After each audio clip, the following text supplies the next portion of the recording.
So welcome everyone, and thank you for joining us today. Kindly note that this session has a French interpretation option. If you prefer to use French, please click on the globe icon on the toolbar at the bottom of your screen and select your preferred language. I am your moderator today. My name is Angela Mutunga, Director of Advocacy and Policy representing JAPIGO and Align MNH. I'm a health policy analyst specialized in health development, advocacy, and accountability programming with more than 3 decades specialized in sexual reproductive health and rights.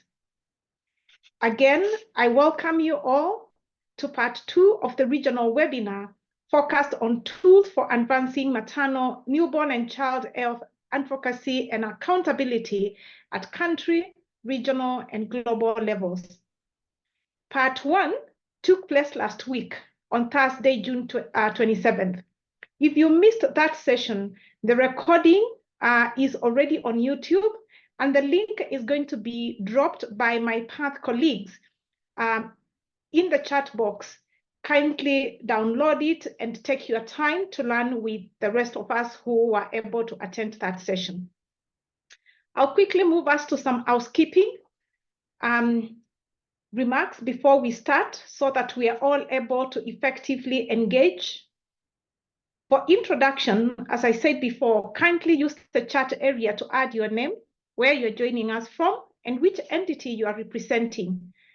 We are grateful to appreciate that government, development partners, some donors, and civil society from all over the world are expected to join, and we want to be able to appreciate and recognize you all. If you're not speaking, we kindly ask that you remain muted. And I do my call to action as your moderator is that you actively remain engaged in the conversations through the chat box. Don't wait to ask your questions when all the presenters are done. Please use the chat box to ask your questions, share your comments and insights, not just questions. And my colleagues will monitor your submissions to ensure that we richly interact during the question and answer discussion. This session is yours. On it, network, exchange knowledge, and learn from each other on how best to remain strategic as advocates and health accountability programmers on the area of maternal, newborn, and child health, so that as we move together, we can use approaches and tools that have worked for us without reinventing the wheel, because we need to act and act very fast. To kick the session off, we have a few mentee questions, and I ask all of you to open. Kate, the mentee slide has disappeared. If you can pull it again for everyone to see.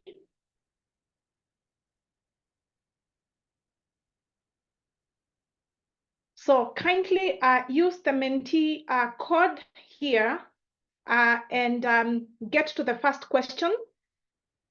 We have a minute and a half for you to answer each of the 4 quick questions that we have, so that we are guided by facts as we interact, and going into the future, we appreciate where we are coming from, and the data becomes useful to all of us to understand what's happening in our different geographies and programs.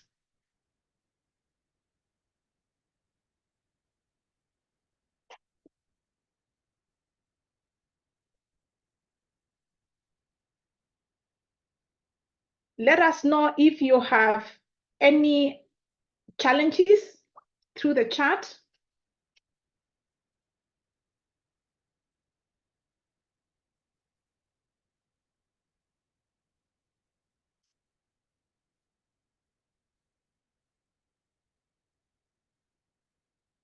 Presenter, kindly go to the question and let's open to see how there are no responses so far.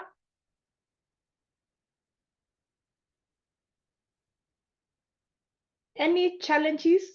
Okay, great. Thank you. I can see you are 51, so I'm expecting 57 responses.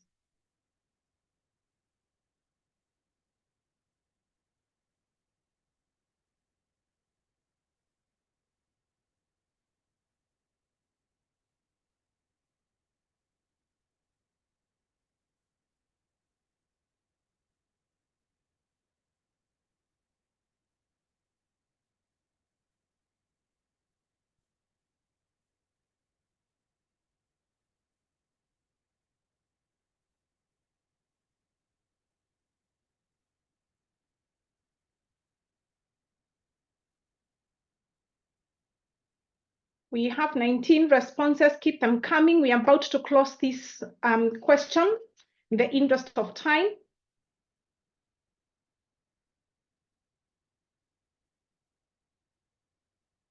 We can see some obvious things coming up here.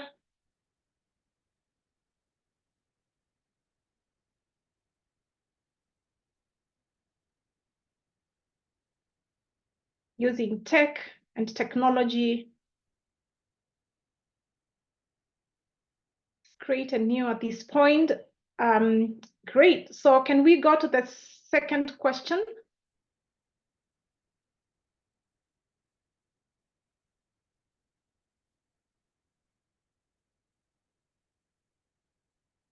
You remain on the same code. Second question. Can you pop the question, please? We have 0 responses.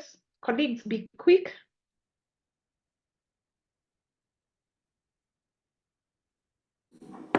Angela, I haven't seen the question. I think that's why you're getting no responses. Oh, there it is. Thank you.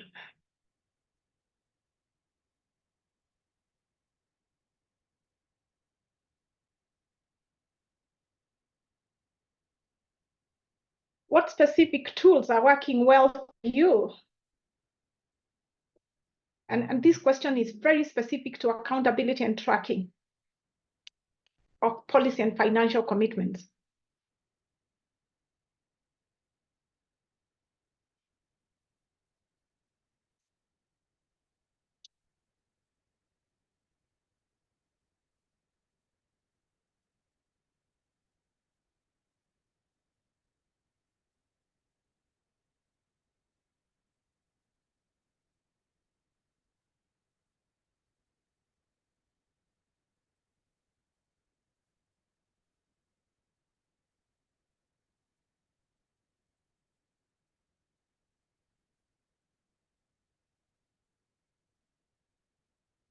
Which tools are working well for us? It looks like all the tools that are here are rating almost the same. Scorecards are beginning to pop bigger than the rest.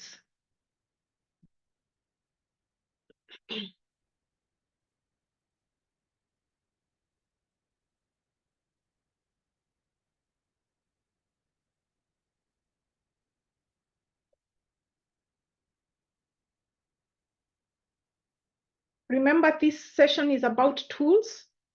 So we are looking for tools that have worked well to help you as advocates and accountability experts to track policy and financial commitments. So let's stay on topic.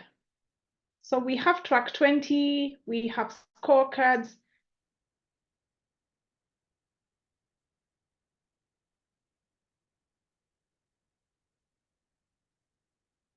We have the motion tracker. Remember, we cannot act on what we don't know we have if we are not interrogating what we have and are clear what's working and not working well. So thank you. 28 responses here. Policy brief, scorecards, and the motion tracker seems to be coming up at the top. We do have government reports, some landscape analysis amongst And I can see some combo collect somewhere. All right, so next question.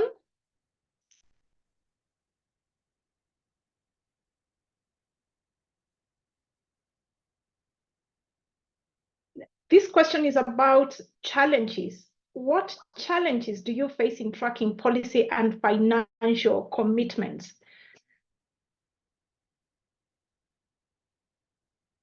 Some ancient issues here coming up. Data availability has always been with us for a long time. Lack of transparency. So keep them coming.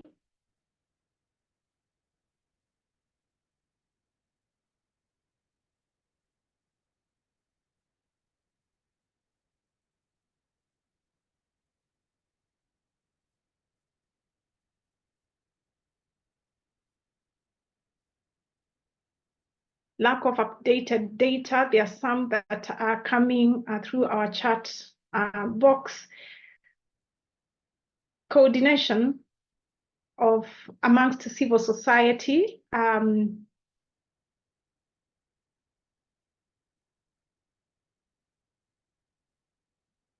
So Africa Union being called out here as not engaged.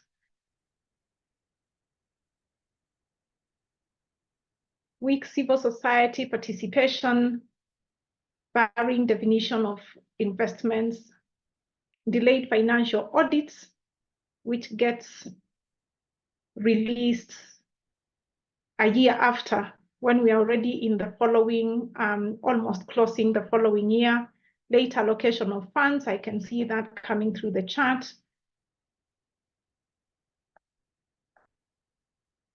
Aligning global commitments and national priorities.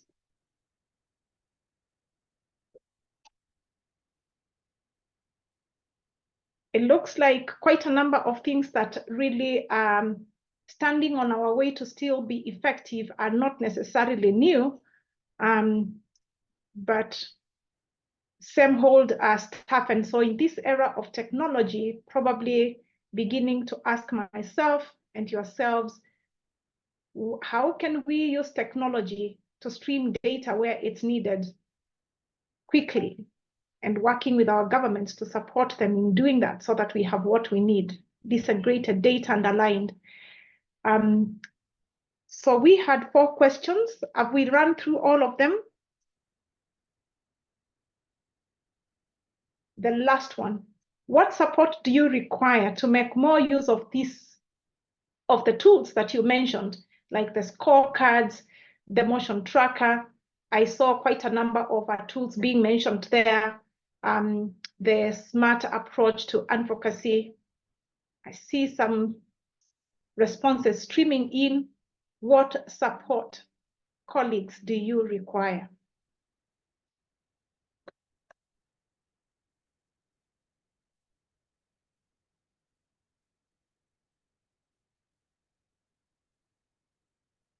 Capacity building, capacity strengthening, I guess here a matter of semantics, but meaning the same thing. This is our last mentee question. Kindly, let's hurry up.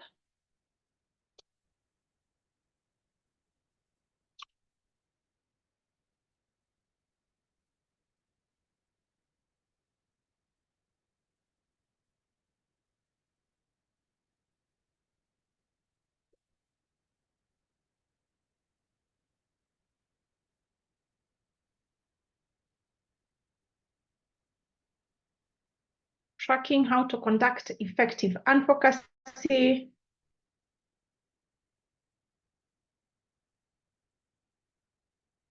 From the chart, funding is coming up. I think funding resources probably means one and the same thing, probably not. Strategic communication. There's an interesting one here called national harmonization. Support needed to ensure use of these tools. National harmonization, probably during the Q&A, if you'd like to expound further on some of these bottlenecks. We'll be happy to hear more from you, strengthening synergy and partnership among all key players. Yeah. Now competition for limelight. All right, it looks like capacity building wins the show today. And so please, if you have more, you can keep them coming through the chat. Colleagues will collect all this data as part of this session, and we'll be sure to use it as we go forward with today and future sessions. So then let's turn to the next. Let's close this and get moving, colleagues. Thank you. So I would like, as the objectives slide gets pulled up, I would like to state that this webinar constitutes a series of sessions led by PATH, a global organization dedicated to achieving health equity so all people and communities can thrive. You can see co-hosts, partners here, the Africa Health Budget Network, Align MNH, Samasha Medical Foundation, and our very own partnership for maternal, newborn, and child health that we popularly call PMNCH, and I would use the acronym from now going forward. As advocates for women, children, and adolescents, we all know that progress towards global goals to save the lives of women and children is lagging behind and has lagged behind for a long time. The resolution led by the African countries passed during the World Health Assembly last month called on countries to do more to reduce maternal, newborn, and child rates. I want to underscore that countries were called to do more. Samasha knows that some of these terminologies are way too broad, and sometimes they can mean everything and nothing. What does doing more mean as advocates? How do we interpret this, and what action do we take? This brings this series of webinars very timely because we need to optimize on some of these moments to ensure that our advocacy programs are effective. And the tools that we are using for both advocacy and accountability are taking us to where the world needs to go to support everyone, our governments, our donors, as quickly as possible. And so you as advocates and accountability experts, especially from low middle income countries, remain supported. And as you wake up, as you struggle and fight this good fight, you have everything that you need that is possibly out here that we've tested and is working and working well. So the objectives of this slide, the objectives of this session rather, then are broadly three: expanding the capacity of us participants in interacting with and utilizing different tools as we started last week and what we will be hearing today. Gaining familiarity with some old set of tools for some who have been around for a long time, and to new advocates, some new set of tools that can be used to advance and help you to be effective in your accountability and advocacy programming as you engage at country, regional, and global level. And finally, strengthening our alignment on advocacy priorities and coordination of maternal, newborn, and child health advocacy partners towards improved outcomes at country, regional, and global levels. So with that overview, today we have three speakers, and I'll be calling upon the first speaker. So our first speaker today is Dr. Ellen Scott, a supporting consultant for digital strategy, working with a partnership for maternal, newborn, and child health. Dr. Ellen is an entrepreneurial and driven executive with 20 years of experience in public health and not-for-profits and healthcare management.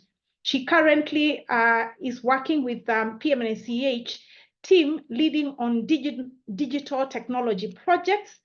She has multi-level government relations experience, including implementing public health priorities. Ellen is an assistant professor and teaching graduate level courses in epidemiology at the University of Toronto. Ellen will be talking to us about digital advocacy hubs. Welcome, Ellen. Take the floor. Thank you so much. And it's so great to be here. I always think it's funny when someone shares my bio because, we list all of these things, but really I'm a mom. I have 5 children who are now growing up on me. And what I've learned in my career about advocacy is that our busy mothers and the babies and the families we're trying to support through our advocacy are often the ones that have the smallest voice in the conversations. They're not the powerful businesses, and they're not the people who are generating the income, driving economies, and so sometimes they get left out of the conversation. And that's what I do as a lobbyist here in Canada, but also with the absolute pleasure to work at MNCH and with all of our amazing partners. So I'm just checking, am I sharing my screen with the PowerPoint presentation? And you're on mute, Angela. Yes, okay, I got a thumbs up, amazing. Yes, so but can you put it on slideshow, please? Yes, I will do that here. Yeah, thank you. That didn't work very well. Are you seeing the slide, Angela? Yes, you are, okay. Yes. Excellent. So at PMNCH, we've created something called the Digital Advocacy Hubs. These advocacy hubs are meant to create a network where we're bringing people together to do collective advocacy.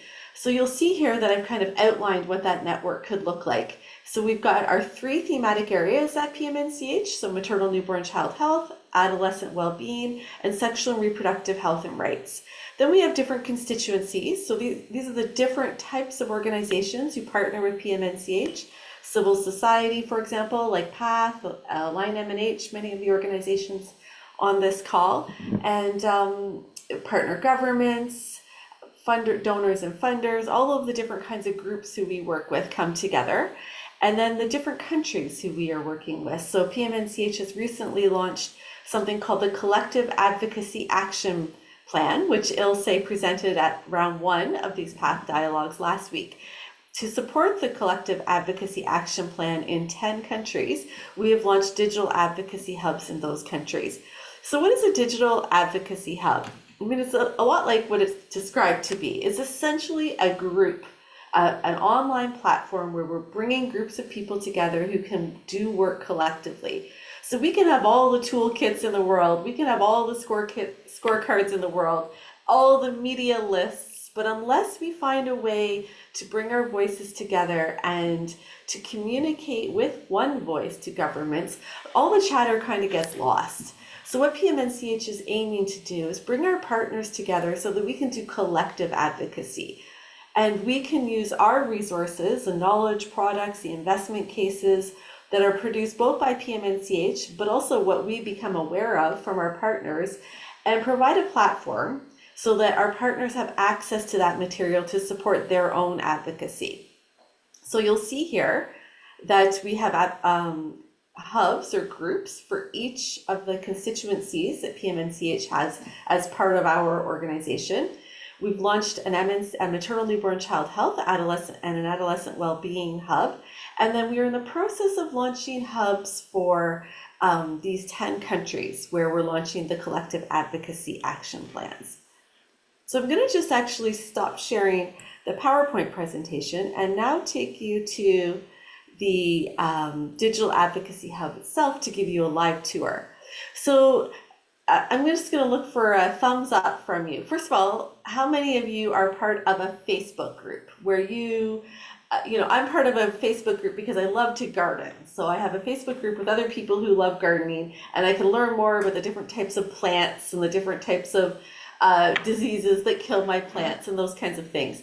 Thumbs up if you use Facebook and you're part of a group for something, a hobby, or something that you enjoy. I see a few thumbs up.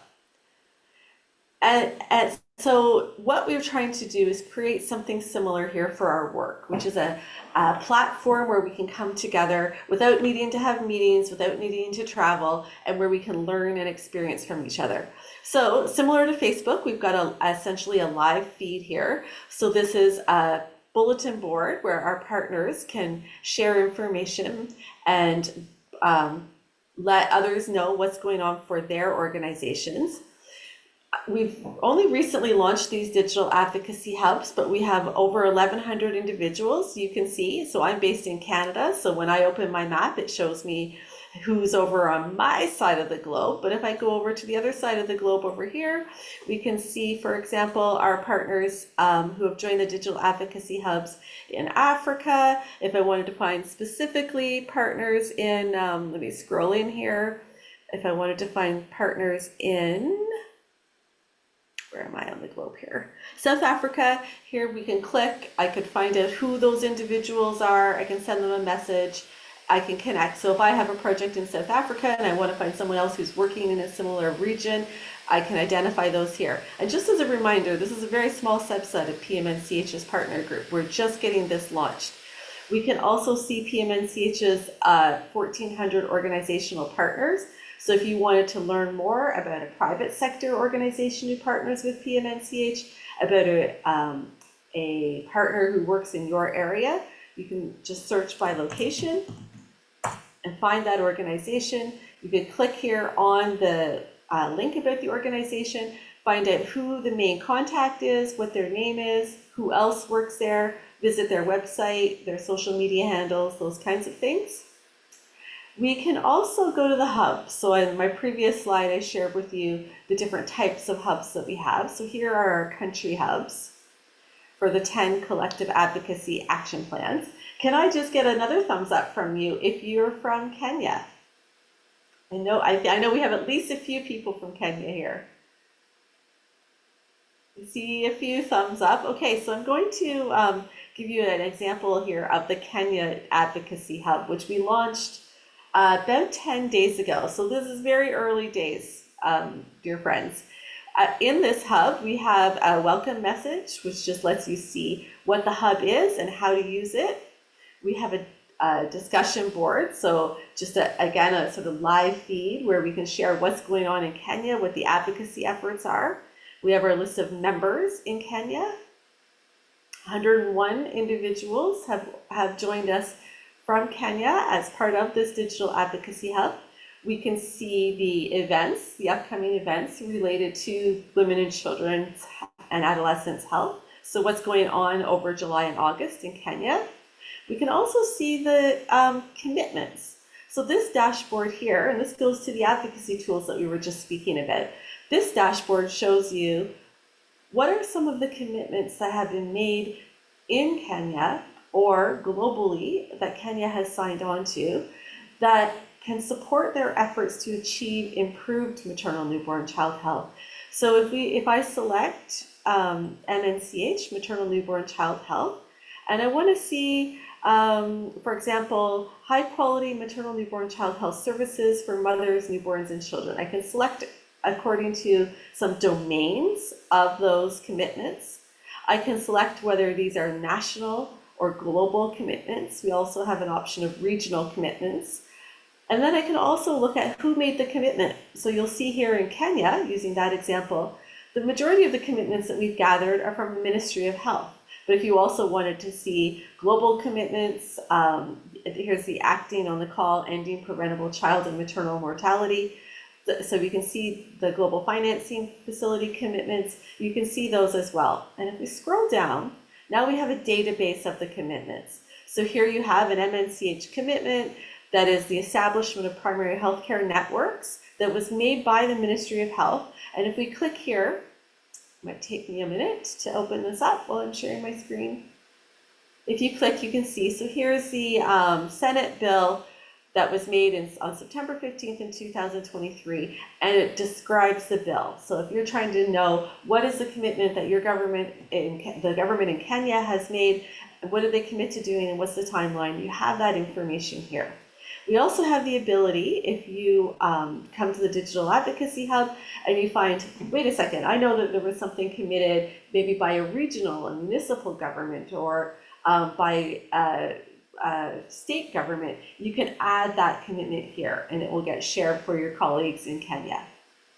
I also just want to show you here in Kenya, we have a resources dashboard. So these are a series of resources that our partners both in Kenya and globally have used for effective advocacy. Again, you get a brief description of the resource, and you can download the tools or document or go to the website. I want to just give a shout out to whoever shared these smart advocacy tools in the earlier conversation in the Menti platform, because I think that's a great tool that needs to get added on this set of resources. And once again, if you have some resources that we haven't accessed here, you can always upload them yourselves. And then lastly, just to share that this is meant to be a meeting and convening platform. So if you wanted to jump on a call or conversation with colleagues, here we have the ability to just knock on the door, and you can, in a low resource, it requires low bandwidth, you can have a meeting with your colleagues who are in the Digital Advocacy Hub to hopefully do collective advocacy together. And so what's coming up soon for Kenya is the launch of the Collective Advocacy Action Plan, where a large multi-stakeholder partnership has selected 5 advocacy goals. And it's going to bring these partners together, looking at how they can achieve those goals collectively. And going back to what I spoke about at the beginning of the call, the question is, how do we speak with one voice, with the right information, with the right pressure points on government, in order to get the right funding and the right tools in order to achieve reduced maternal and newborn mortality. So thank you very much. It's such a pleasure to have the opportunity to share this tool. I will get the list of people who are attending this call and hopefully I will invite you to join the Digital Advocacy Hubs. And hopefully when you join, you'll find some like-minded individuals where you can share your skills and experience and advocate together. And with that, I'll turn it back to you, Angela. Thank you so much, Kate. What an amazing piece of work here. I think one of the things that was shared during our Mentimeter is partnerships and collaboration. And this just brings one of those solutions where globally we can be connected irrespective of where we are, and experts can be able to engage, etc. So I want to open this to only 2 minutes of questions, and to ensure that we are moving quickly, I see we only have 1 question in the chat box.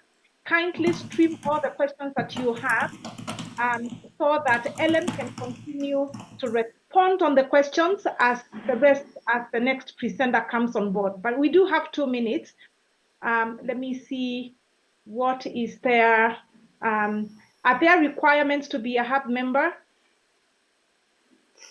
So there are requirements to join the constituencies, because those are PMNCH members, but there are no requirements for joining the country hubs. So those should be, and the general platform is open, and the country hubs are open as well. Great. There are other initiatives, Helen, where, for example, the Smart Advocacy Approach as a site where they've listed the experts that are good and that can be accessed in different parts of the world. Is there a space to link to ensure that we also share links to some of those existing digital platforms? Yes, so that's in the resources section. So we're gathering all of those different types of tools and resources that can be helpful. So if I go back to the Kenya, for example, there's a core team who are leading, a core team based in Kenya, who are leading on bringing these individuals together and the resources together. So if there's a different network, or if there's a different coalition, what we're looking to do is find ways to partner so that we're all working collectively. And yeah, absolutely, we can merge those within the digital advocacy hubs. Okay, so somebody is asking whether Ellen can share more about the upcoming event in Kenya. Ellen, you can respond on the chat so that we move to the next presenter. Keep your questions coming, and Ellen will pay attention to the Q&A tab so that we keep responding. If Helen doesn't know much about that event, I can see Hennet is in the house. Kindly help respond. So now we'll move to the next presenter. Thank you so much. Ellen, please pay attention to colleagues' questions. And our next presenter is Ms. Cornelia Asimwe, who is serving as the Executive Director at Samasha Medical Foundation. My good friend, has worked regionally, supporting various countries in advocating for rights of women, children, and adolescents. She has championed the use of different accountability tools and approaches, including their very own authored motion tracker approach, and contributed immensely to common framework, smart advocacy. I experienced planning in over 16 countries during the era of FP 2020, 2030, and now expanding their tools and approaches to cover ENAP and EPMM. Welcome, Cornelia. We are happy to have you today. Thank you, Angela. Good morning, good afternoon, good evening. It's a pleasure to meet you all. Can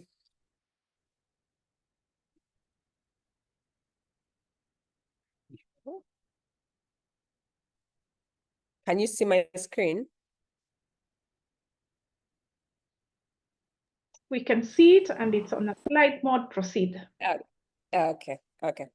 So today I want to take a moment to share about the accountability and how we can be able to strengthen it and drive action to achieving the commitments that we make to maternal, newborn, and child health.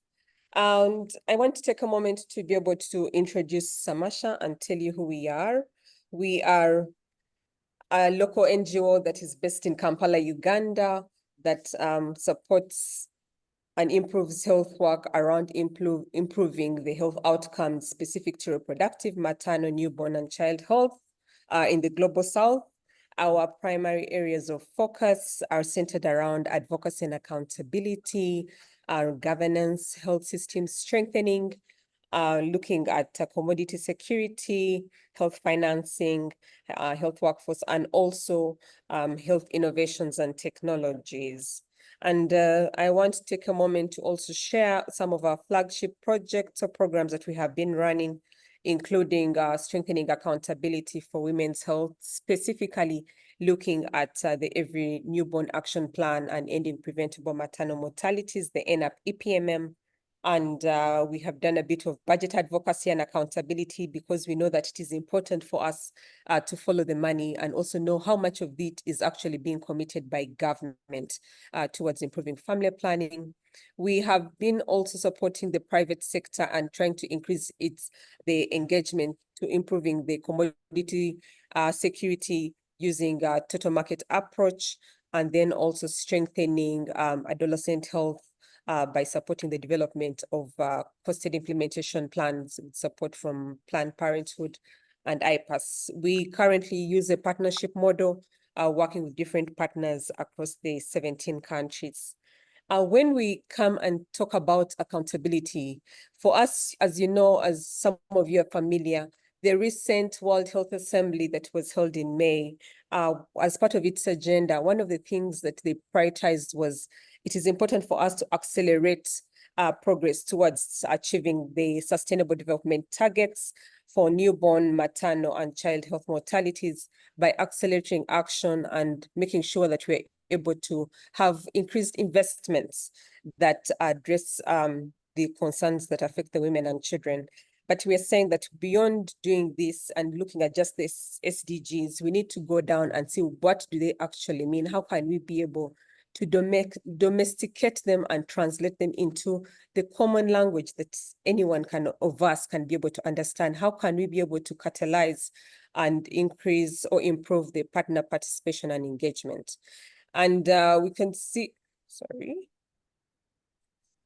that for us, what we have been thinking about is that it is important for us to have consensus and buy-in beyond just the government partners, the development partners, but to also see and create a space where we can have civil society and the adolescent and youth networks participating. It is important for us to have a common understanding of what these commitments are, what do we know about them, what do they mean? And then from there, we're able to sit and say, what can we actually do about them? How can we be able to participate in this process in seeing that we can actually do something? What can we do as self? Where do we start from to be able to help us move closer towards achieving some of these targets. And that calls for beach accountability.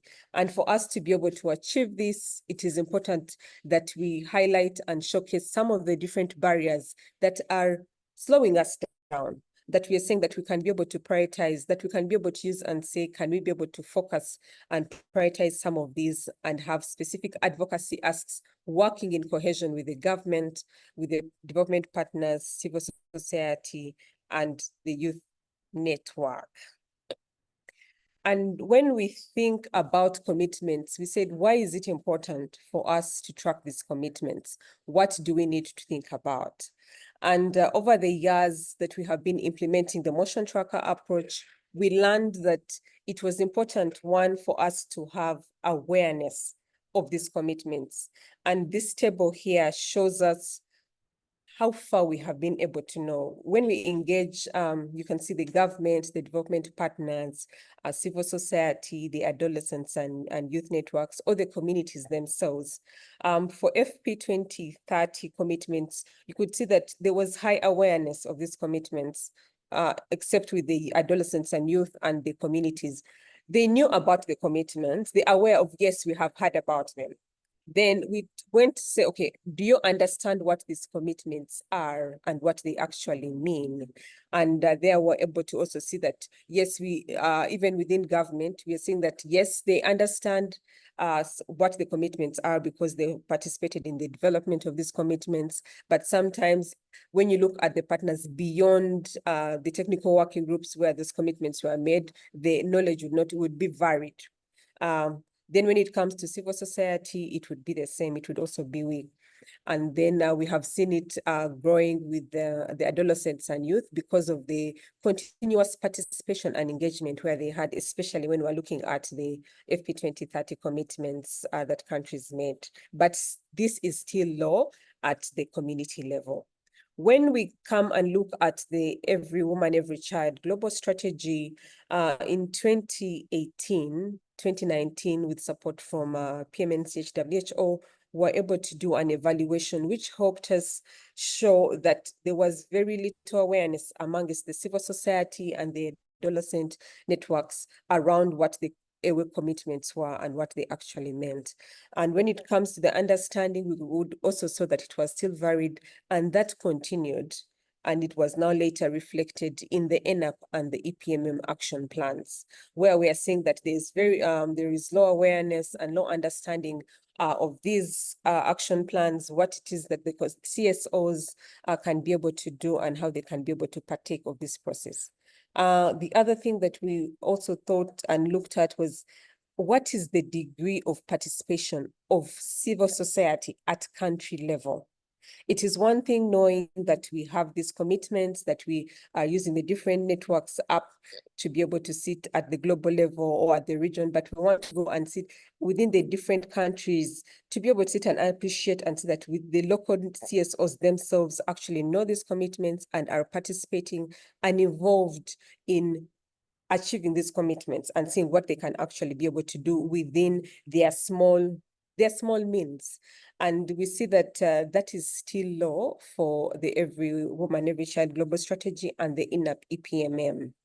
And we also saw that we still have a very heavy bias towards measurable indicators, the quantitative indicators that we're able to sit and document. And we have seen over the last, I think, 1 year or 2 years, that there has been growing interest with FP 2030, where they have been able to go, I think, a step further to also try to be able to have an inclusion of the different qualitative indicators to be able to sit and say, how can we be able to support this and increase beyond just looking at the numbers, to be able to see how do we actually achieve this and what are the different contributions that are coming in from civil society and the adolescents.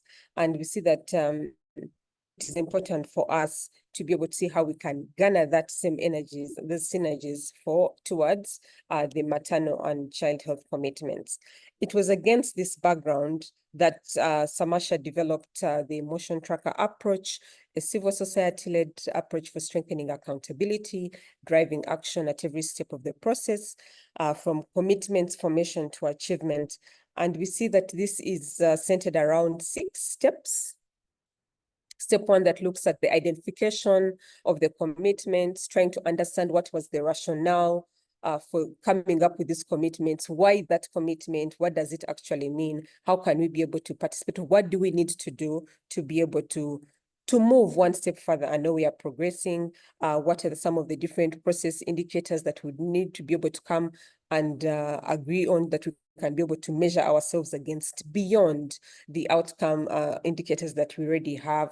And then how can we continue to have participation and engage our partners to be able to sit and measure their progress, assess and see this is how far we are performing, this is how we can celebrate our success for the few steps milestones we have been able to achieve, and then for the barriers that we have, what do we need to do different or better? And we have also learned over the years that media is a very powerful tool that can be leveraged to be able to increase awareness around these commitments and around the progress that is being made. Because at the end of the day, the commitments that we make need to translate into what the communities will see, which is improved, enhanced quality of services. And then also creating the space where we're able to have a common understanding through the different validation and the stakeholder. And from some of the experiences that we had over the countries, we saw that in Indonesia and Kenya, we had increased media advocacy around the FP 2020 commitments. We have seen increased traction that has gone down to subnational level, where we're having 9 counties that are now monitoring their commitments. In Kenya, Indonesia, we saw that initially the commitments were being spearheaded by government, by a BKKBN, with minimal interest from the Ministry of Health, but we are now seeing that they are now a co-chair towards the FP Technical Working Group, and they have strengthened their collaboration with the civil society. And when we come to learning from the experience around ENAP and EPMM, we have also seen a stronger collaboration with civil society, as they were very involved during the process and development of the country action plan to ending newborn action plan for 2024-25, and also developed advocacy briefs. Below here, you see an example of the articles that they have been able to put out in the newspapers that is urging government to prioritize maternal health within their new financial year.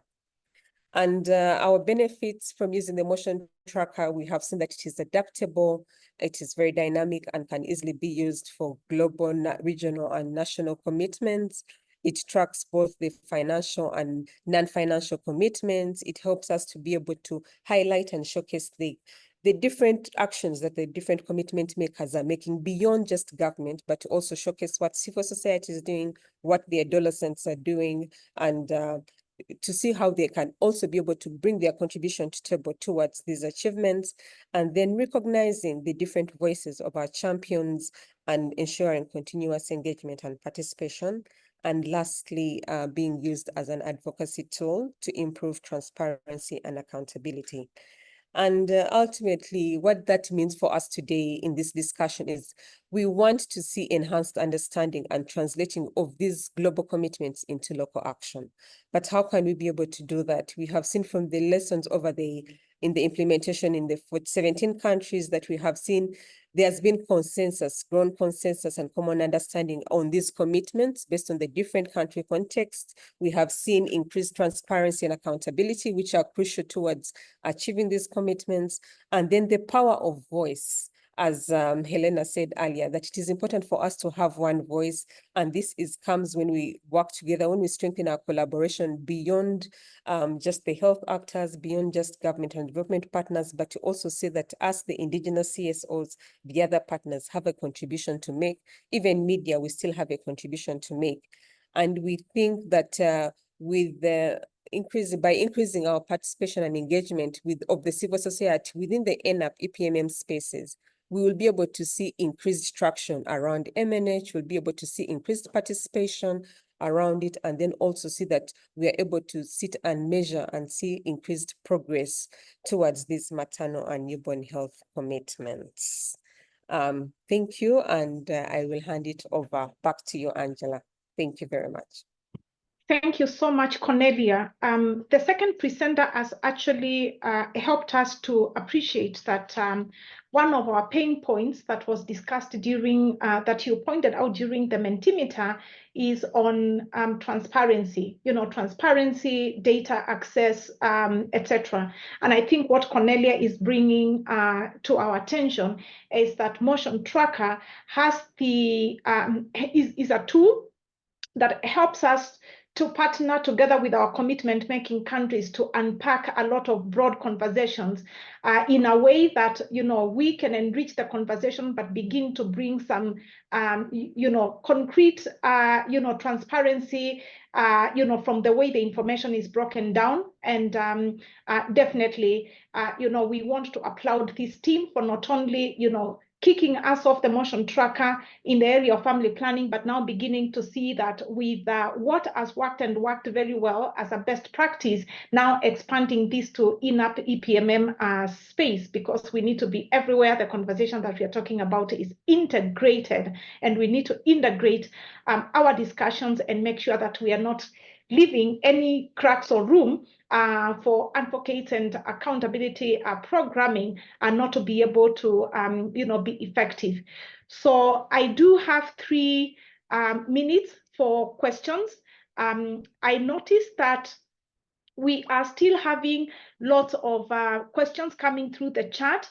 Fellow participants, we do have a question and answer session dedicated for your questions so that you presenters can stream responses in a way that you can easily download, because the chat area has a lot of many other things, including introduction. Please utilize that area, but panelists also pay attention to the chat area.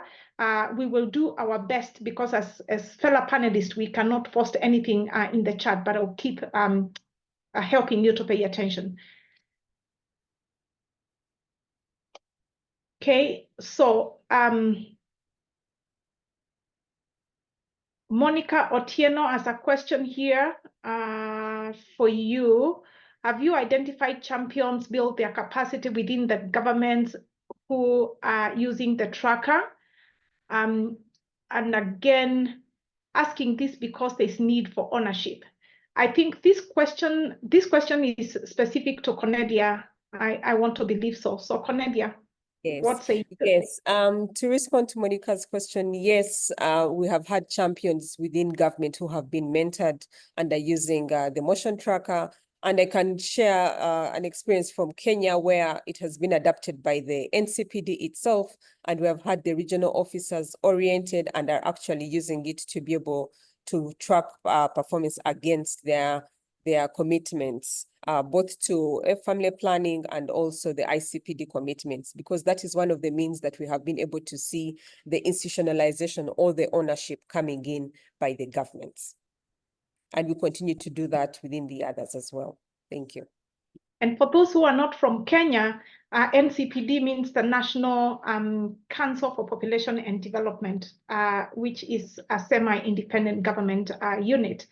So there is another question here. How do you build your capacity to apply the other related RMNCH issues? I think, Cornelia, this is for you asking. I don't know whether it is asking whether if you're familiar with it, whether the tool gives users the capacity to input other modules if they are not part of already what you have used it for.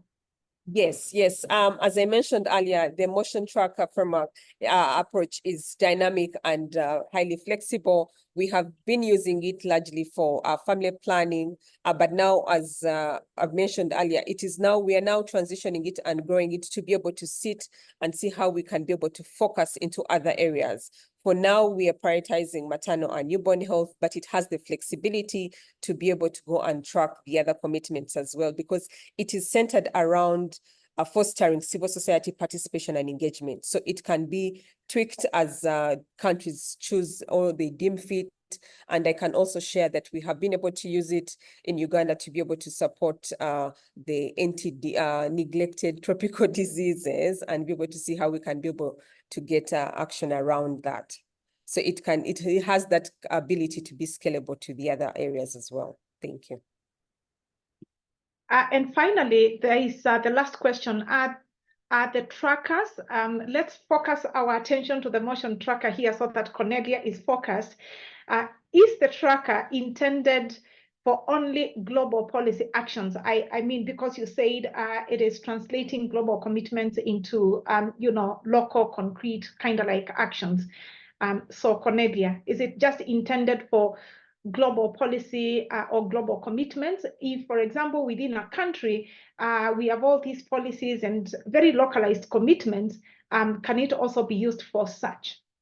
I think that question. Right. The motion tracker can be used for even the regional commitments, the commitment, giving an example of the ICPD commitments, the commitments in country, even those that we have made at a district, to be able to sit and say, what do they actually mean? Because we are going further to ask ourselves and say, we have made a commitment. If we're saying we want to allocate 5 million, what do we mean? Where is that 5 million going? What do we want it to do? How will we be able to measure ourselves until that we have actually made progress or that we have achieved that commitment? So it helps us to be able to do that and go further. Mm-hmm. And colleagues, some of the commitments, for example, states come in broad statements like, for example, Kenya government will ensure that we achieve universal health coverage national goals by 2030. That could be a country commitment.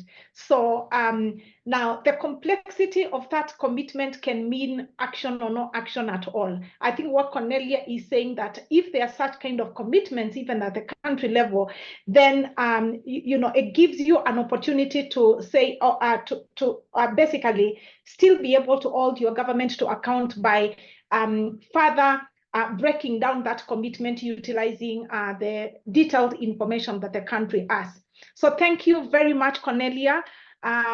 Keep paying attention to the question and chat area as I move ourselves quickly to the third presenter, our very own Wanjiku Manguyu is our third presenter.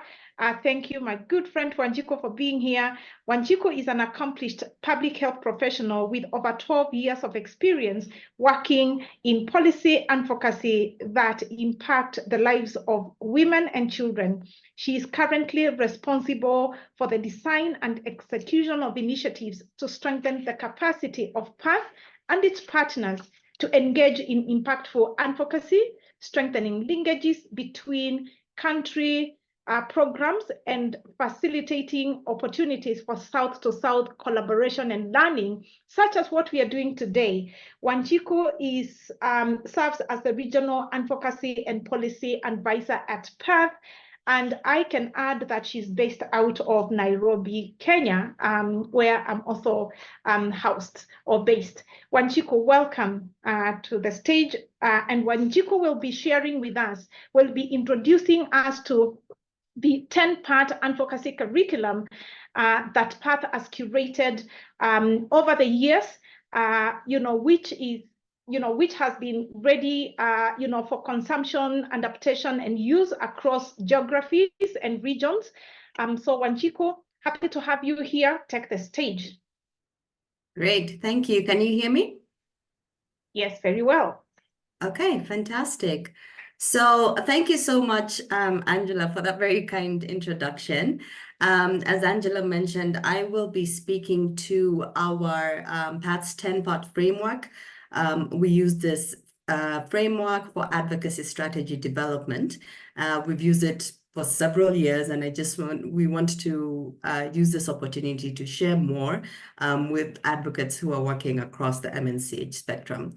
So if you move on to the next slide, I wanted to start off with just describing PATH's overall capacity strengthening approach. So based off of our very rich technical program implementation, What we have learned is, of course, the need to co-create programming interventions with partners who are working on the ground. This is to ensure that they serve as the primary drivers and that decision makers of health system solutions. So what we are envisioning is where we have communities and individuals who have the capacity to really drive and impact their own health outcomes. And we work with these partners to strengthen their capacity so that they can lead. And of course, so that we are looking at achieving more equitable health outcomes. So we all are aware that capacity strengthening, it is ongoing, it is continuous, it is iterative, it is a process. But when done sustainably, it does take time, and you do need a variety of investments. You're looking at different contexts, different health challenges, and you want to be aware of that and make sure that you're really addressing those challenges and barriers. If we move on to the next slide, so essentially this just gives you a bit of a flavor on what our capacity strengthening implementation cycle is. You will have this, of course, but essentially I wanted to draw your attention to the box, the red box, where you have our core principles. This is what we live by. Essentially, what we're saying is that we need to honor local strengths and assets. So we are building on our program implementation, building on existing community and country knowledge and capabilities, and making sure that we are aligned. We firmly believe that learning is a two-way exchange. And so you need to have that mutual trust so that you are really, driving for impact, and that we firmly believe in partnerships. And that now leads us to our framework, which is on the next slide, please. So as Angela described, this is PATH's 10-part advocacy framework. We have developed this over the years, again, based off of our very strong technical work and implementation. It is a proven approach, and what this does is we're looking at strengthening the capacity of civil society advocates so that they can achieve long-term success, sustainability with their advocacy efforts. So the starting point for this is a workshop curriculum, and this is a highly customizable resource, and it introduces the 10 parts to advocacy strategy development process. Now, we do have this available in English and in French, and what the curriculum includes is various tools, templates, and guides that I'll speak about a little bit later to help those who are looking at strengthening the capacity of advocates working across different levels, whether it is at regional level, whether it is at national level, whether it is at subnational level. And so we have various tools and templates and guides that support them to develop really robust advocacy strategies for whichever health challenges they are trying to address. Very importantly, this framework we use this framework every day. It guides our own practice and when we are working with partners, and we've seen this to be successful, and I'll share maybe some examples at the end if we have some time. Next slide. So we have delivered this curriculum using various modalities, primarily through participatory workshops. So those are in-person workshops. We have really deployed this across very many countries, as you can see there, and very many individuals, over 700 individuals in 50 countries. So the tools and the templates that have been include like facilitator guides and manuals, including slide sets. We have workbooks for participants to actually craft out their strategies. You can see some examples there in the images in terms of what those templates look like, and also delivery of the training in person. Now, what is new is that we have recognized that, of course, we need to increase the number of advocates that are able to access these various tools and templates. We have these published on our website. This is open access. We constantly encourage individuals to go onto our website and access these materials. You can easily download them, and it's very easy to then customize them and make adjustments depending on your goals for whatever capacity strengthening that you are doing, or your specific audience. So we've put that all in mind and recognize that having them on the website, we can do more. So what is new is that we do have an interactive e-learning course. So we've translated our materials onto an online platform. And what this online platform includes is 2 modules. One that just provides an introduction to policy advocacy, provides an introduction to what that actually means compared to other sort of advocacy-related concepts. And then with that introductory module, you can go straight into the full 10 parts where you actually walk through and develop, practice developing an advocacy strategy. Now, with this being online, this allows for flexibility. It does mean that you can sort of do it at your own pace. We've tried to make it as interactive as possible so that we have discussion forums where you can ask questions. Many of those questions will be coming to myself and others in my team, and sort of to help guide you in that process. So it is a customized learning experience with support provided. This will be fully accessible, so fully accessible in the middle of the month. We will be sharing this. I think the link will be on there on the presentation so that anybody has access and can easily go online and take this for yourself. And I wanted to use the last few minutes to just provide a flavor of what you will see. So if you move on to the next slide, and I know this might be a little bit busy, but hopefully you will be able to see this. But essentially, I wanted to use this opportunity to just give a very, very quick overview of what you will encounter when you either use the online materials, or when you go ahead and download the resources from our website, and to give you a flavor of what our framework actually includes. So on there, you see our 10-part framework, where we start off with, of course, looking at identifying what the specific health challenges are. One of the things that we have done over the years is update our materials to better address some of the context and the environment that we're working in now.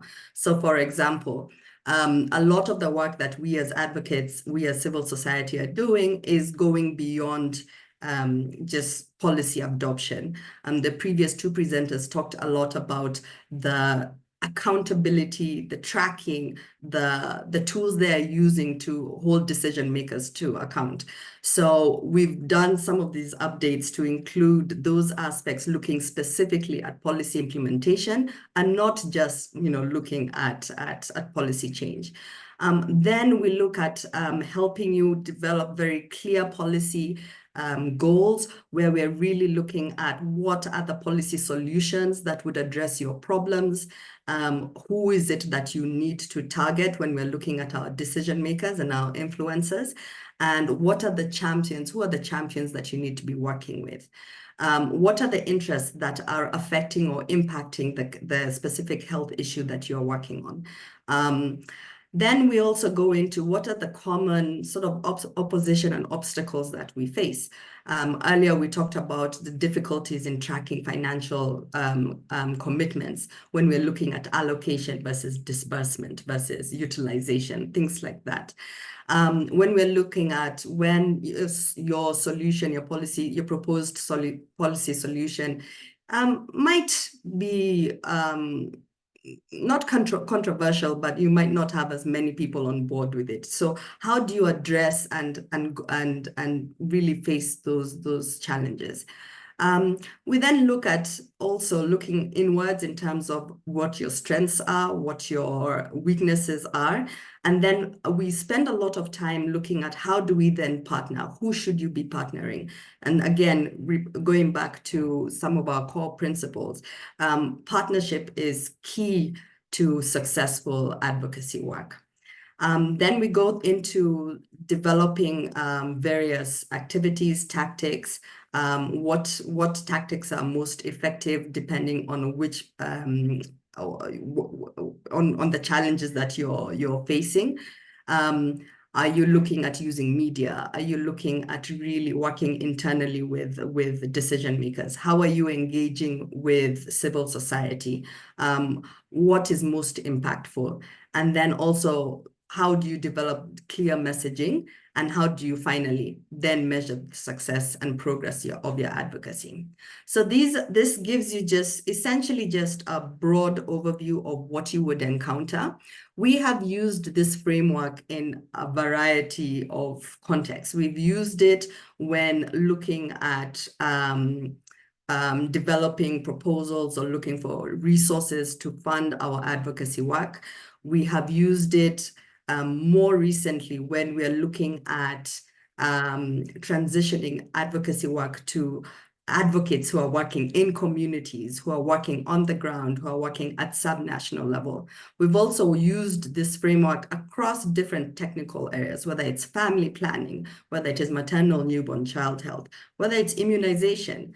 We've used this to really, we've used this to also help others figure out how they, in their own context, how they will then engage with decision makers. So I think I just want to stress that this is very flexible. It is meant to be flexible, and we strongly want this to be as available to everybody. So again, it is open access on our website. You will be able to access it online as well. And we encourage you to go in. We encourage you to go through this process. We are on hand to help you think through some of your challenges. And we're really, really excited to see and to hear more from more individuals, more civil society across the region, being able to use this framework. I think, Angela, I can end it there and allow for some questions. Thank you, Wanjiku. I think all the presenters have been fantastic in terms of keeping time, but also being very, very clear. During the mentee questions that we started with, capacity development, capacity strengthening was highlighted as one of the big buckets of barriers that still prevents advocates all over the world, and especially for those who are here, hoping that you are representing and speaking on behalf of the others to still be an entrance. Now, what Wanjiku has shared is an amazing tool that has been tested for close to 2 decades, almost like 10, 15, for as long as I've known Path. And, you know, it's personally transformed my life. And I hope that all of you are going to link up with Wanjiku and colleagues from Path. So we hear that it is now fully virtual, and it gives you an opportunity to, test yourself. And the team is also available, I am sure, if you encounter a problem as you do yourself, kind of like tutoring, to go back to them. So Wanjiku has also helped us to appreciate that this particular tool is flexible, is adaptable, just like we had with the motion tracker, across different areas. You can use it for WASH, you can use it for family planning, you can use it for maternal and child health. You literally can adapt it even across maybe outside the health sector. So very encouraging that we do not have necessarily to spend a lot of time and resources repeating and innovating tools and things that are there. Reason for this series of engagement so that we all can be able to use what is available, proven to work, best cases out there for us to move to action, because we do not have time to waste. 2030 is approaching. We promised women and children and families a lot, and we need to be in the game working, as opposed to still figuring out things that probably are available and ready to use. So I do have 3 minutes questions to Wanjiku. So if I can no longer see the Q&A, colleagues, can you help us? Can you help me to read out the questions to Wanjiku that might be streaming?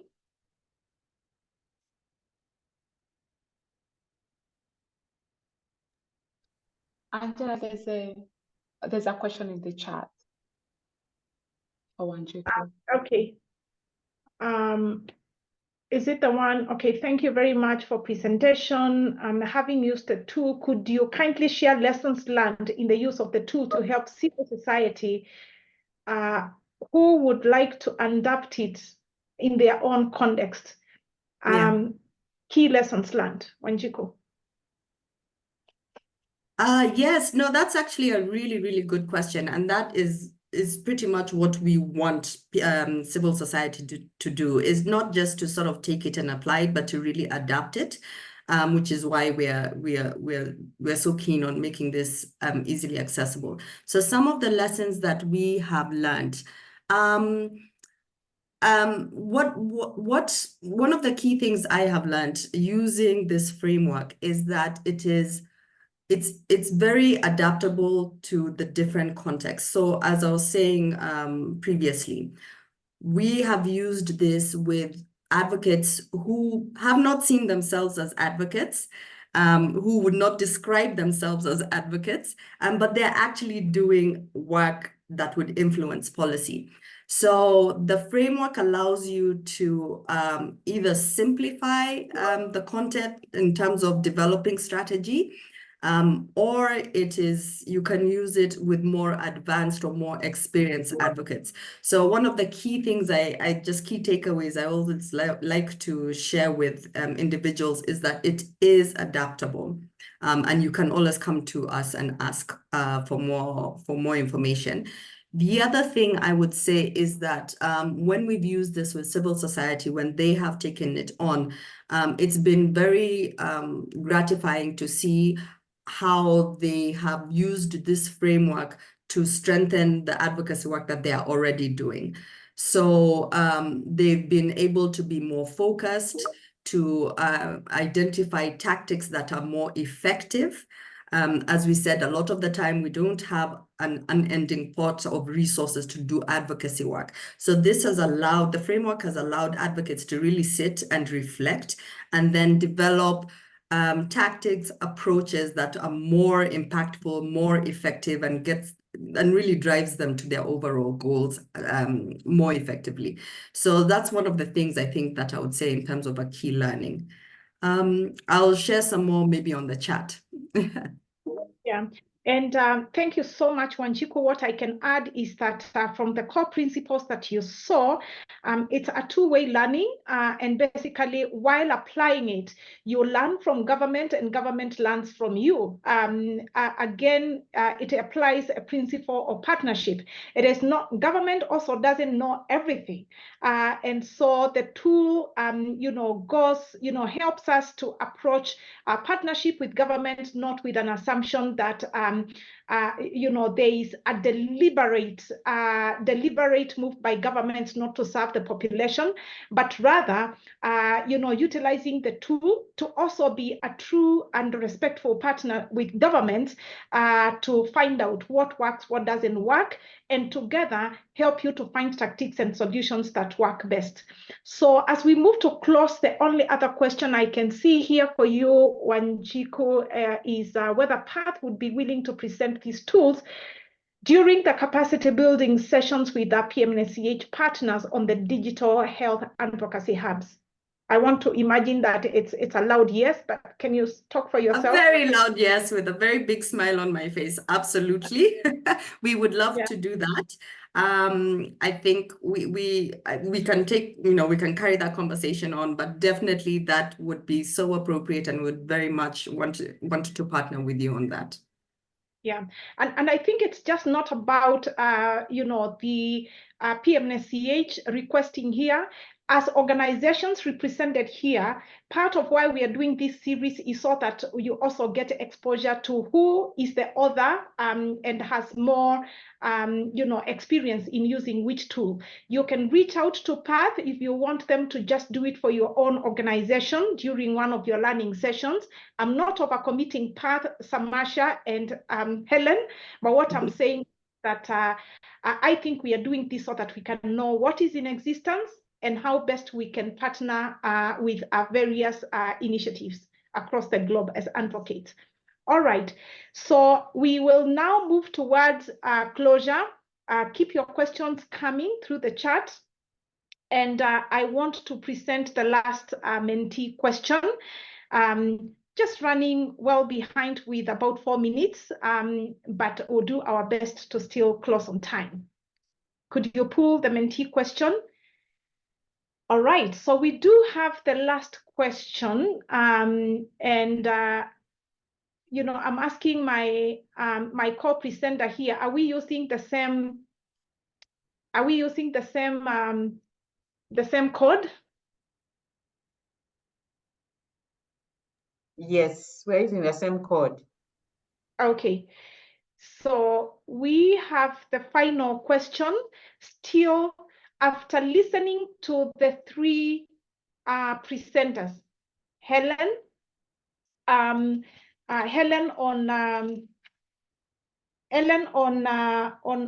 basically the hub, and Samasha Medical Foundation, Cornelia on the motion tracker, and now Wanjiku.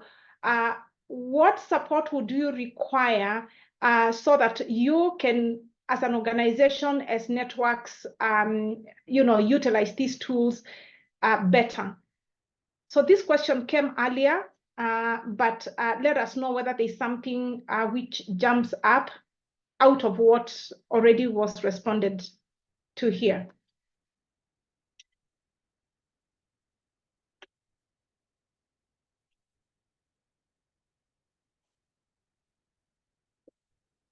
Okay, so colleagues, Ellen, Cornelia, and Wanjiku, capacity building is needed. We are grateful to see that now we are going electronic, and basically encourage other partners here who have great tools, innovations that are proven to work, to consider also doing the dual engagement with or socialization of these tools in person when we are able to, but also innovating so that you can turn them into e-packages so that we reach everyone, everywhere, all the time. So I know there was one question which did not receive lots of responses. And we would like you to tell us more. The question was which tools you are using currently to do tracking, because we already know these 3. Last week, we got exposed to others, and it is important for you to help us to ease duplication. Feel free to email the organizers of this event, Path and colleagues, to share the tools that you are using currently that are effective, so that we do, a collection of what is in existence, and be able to point out people that are looking for support targeted at your ad work, so that you can affect much more nations and the global constituency with already what you've done.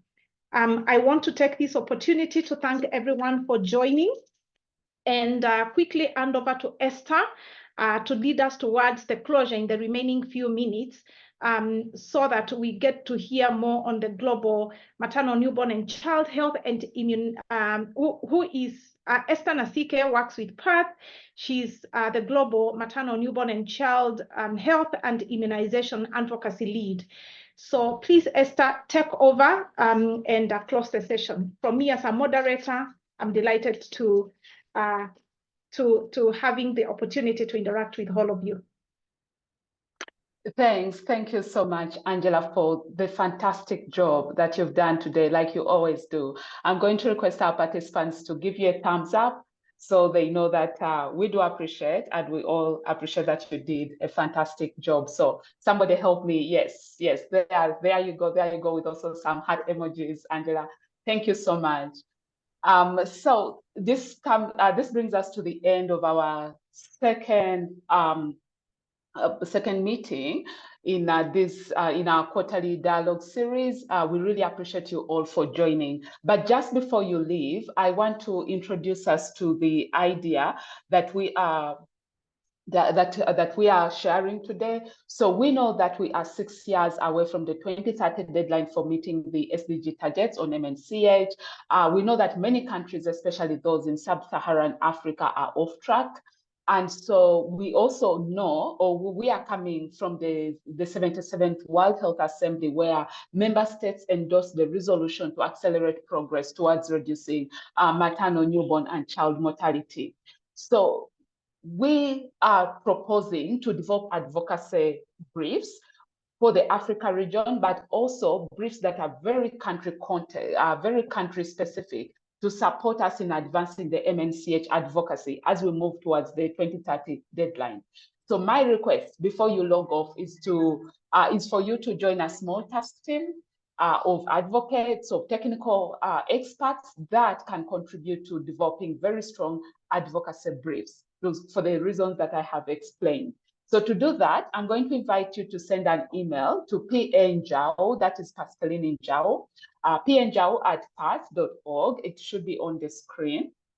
Yes, please send an email there and we'll be in touch with you. And it will not take a lot of your time. Hopefully we are requesting for about 5 to 8 hours of your time, not at once, but incrementally, that you can to support the development of these advocacy briefs. So please do that.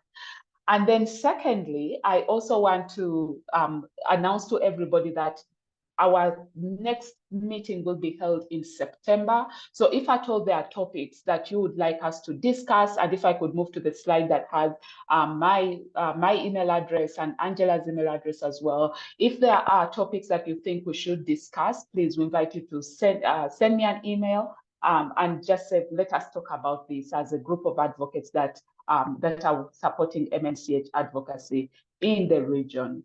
And so we hope to again see you in September. But before then, please join the task team. Let us develop the advocacy briefs and let us wrap up our MNCH advocacy as we move towards the 2030 target. With that, thank you so much. Let me see the slide that has our partners. I want to appreciate the partners that have supported this work, and that includes the Africa Health Budget Network.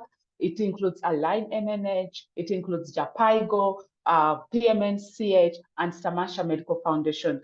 You are all wonderful partners. You are the reason why this has been hugely successful. So thank you to all our partners, and let us continue working together to advance this advocacy. So again, from everybody here at PATH, we wish you all the best, and please let us keep working and supporting this work together. Thank you so much, and have a good rest of your day.